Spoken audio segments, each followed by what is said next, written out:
U.S. shoppers brace for impact. AI movie stars are here. It's wow. Oil plunges 10%. This is the foundation. Current events, March 23rd, 2026. I am Sot L, seeker of truth L, speaker of truth L. And listen, we got one for you. Not even gonna keep you any longer than need be. Let's get right into it. Make sure you check out welcome to thefoundation.com. Sign up for the email list at the very least. We got some new stuff happening. And email subscribers, they're gonna be the only ones hearing about it on some circumstances. And with regards to other circumstances, they're gonna be the ones who hear it first.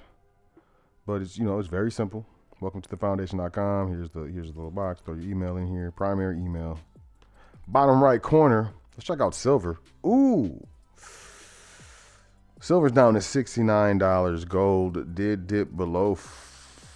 What was it? It was at 5,000. Pretty much, riding sideways for a minute. It's at 44.06. And moving around.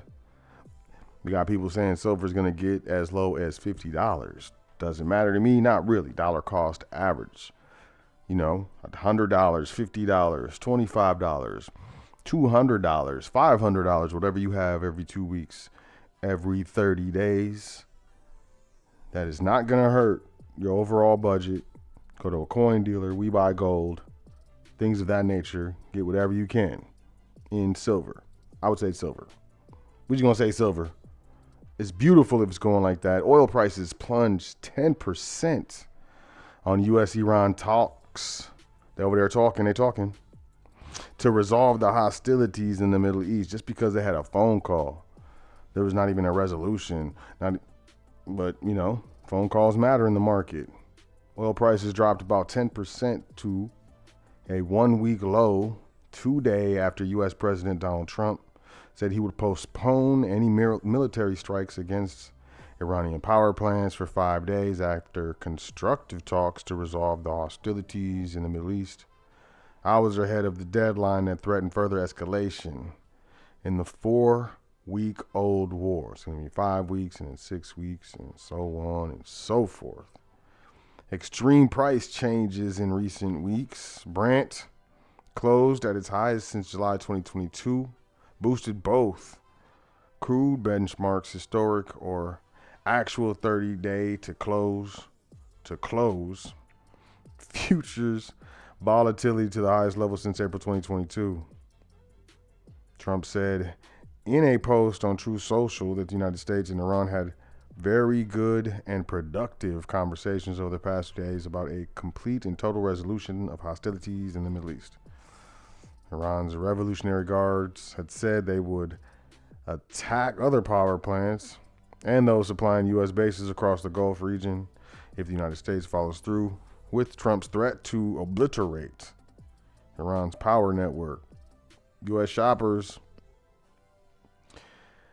should brace for impact of higher oil prices for U.S. consumers or oil prices as these things get more and more expensive due to the Iran war.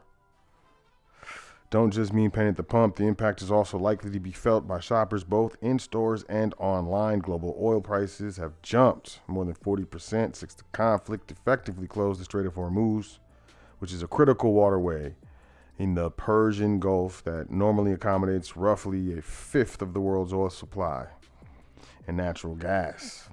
That surge is affecting every link in the U.S. supply chain, from cargo ships crossing the ocean to the delivery van pulling up to your door. Rising fuel and other energy prices are driving up the cost of transporting goods. All of those shifts are adding to costs, a portion of which will be passed along to the consumers. The costs that are now passed along show up as a squeeze in profit margins and unemployment. It's going down. We got Iran War escalation wakes markets up to risks of deeper economic pain.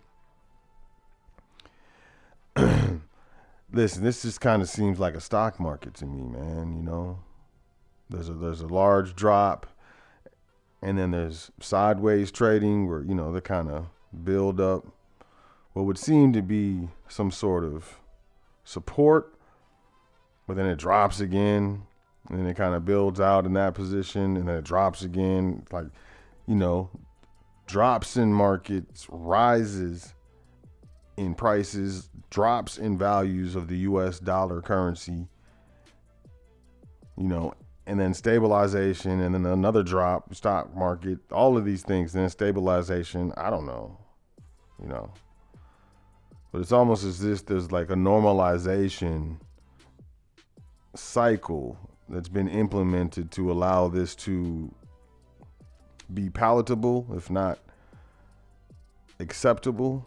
U.S. equity fund outflows surge as investors dial down rate cut expectations. As things, certain asset classes, stock market, so on and so forth, lose value and then consolidate and then lose more value and then consolidate and then lose more value, while prices rise and then consolidate and then rise again and then consolidate and then increase again. I don't know.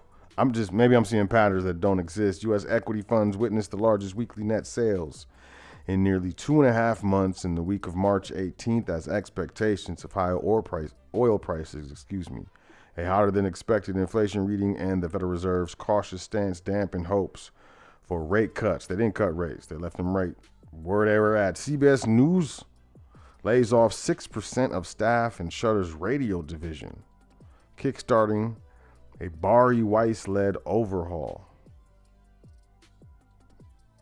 There was a collision at LaGuardia. Y'all hear about that? Maybe you didn't, but I didn't want to talk about it. CBS News is shutting, even though I talked about it, shutting down CBS News Radio and laying off about 6% of its entire workforce, with executives explaining the cuts as a difficult but necessary reallocation of newsroom resources.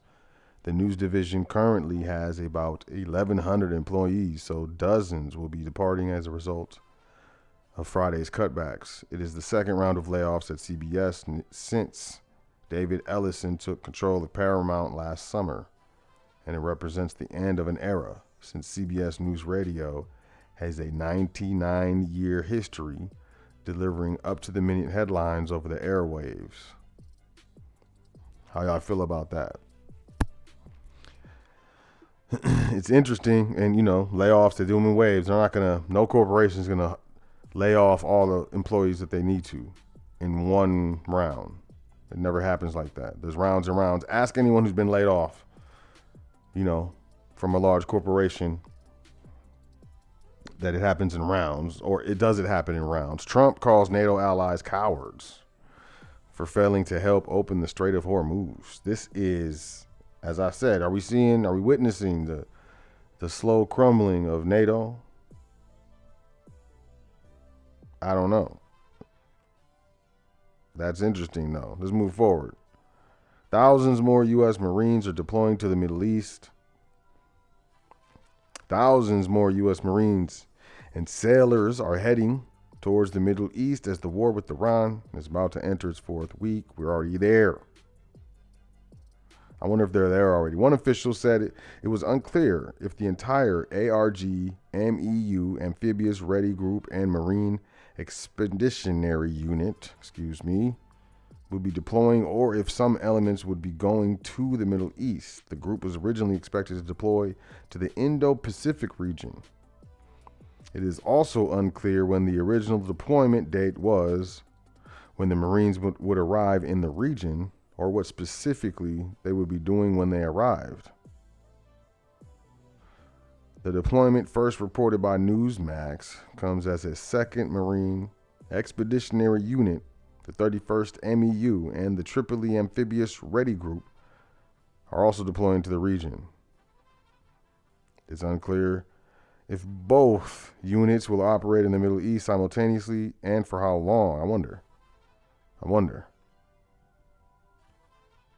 gold Trump coin moves forward after Treasury invokes rare authority. Y'all hear about this? The U.S. Mint is moving forward with a gold commemorative coin featuring President Donald Trump after a federal arts commission approved the design last Thursday, with Treasury officials citing a legal authority that allows the inclusion of a sitting president despite long-standing restrictions.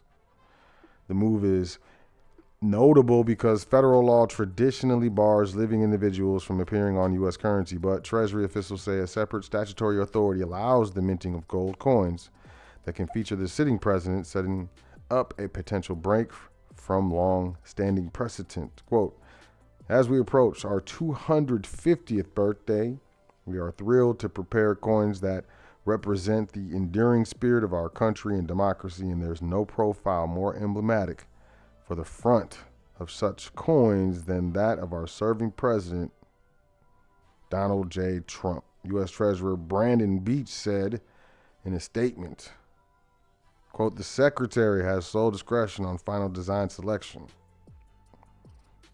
end quote. That's what they put in the statement.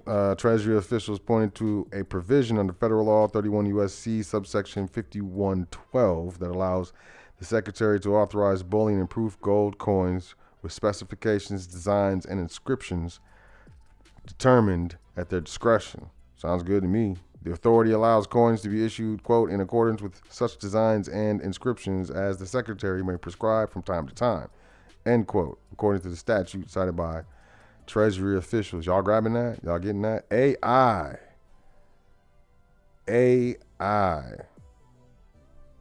So there's an AI version of Val Kilmer. Y'all know he passed away. I don't know if y'all know he passed away, but let's check this out together.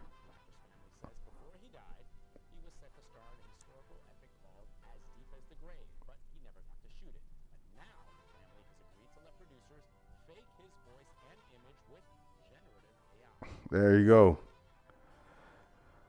There you go. All right, how do you think that's going to look? Y'all going to check that out? Check this out. Restaurant robot goes haywire, sends tableware flying before breaking out in dance moves. Look at this thing. Look at this thing. It's breaking stuff. They're trying to grab it. It's tripping. I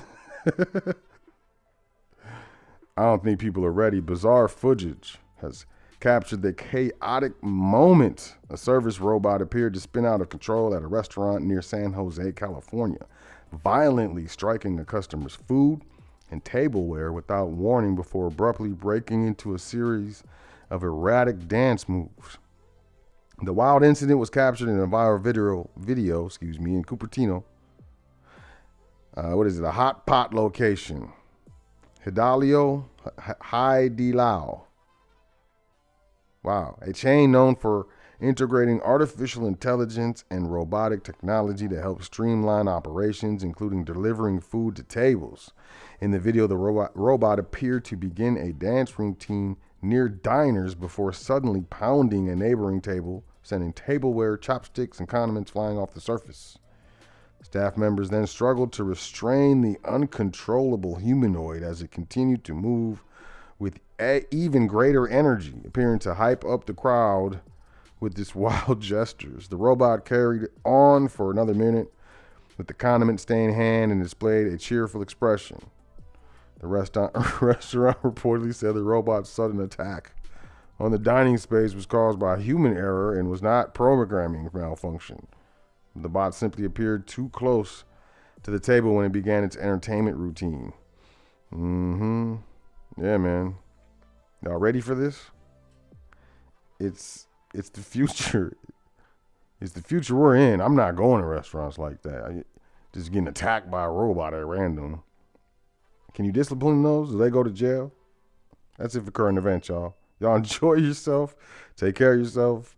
Make sure you say 10 things you're thankful for before you go to sleep tonight and every night. It's important. And I'll catch y'all tomorrow on current events. Peace, y'all.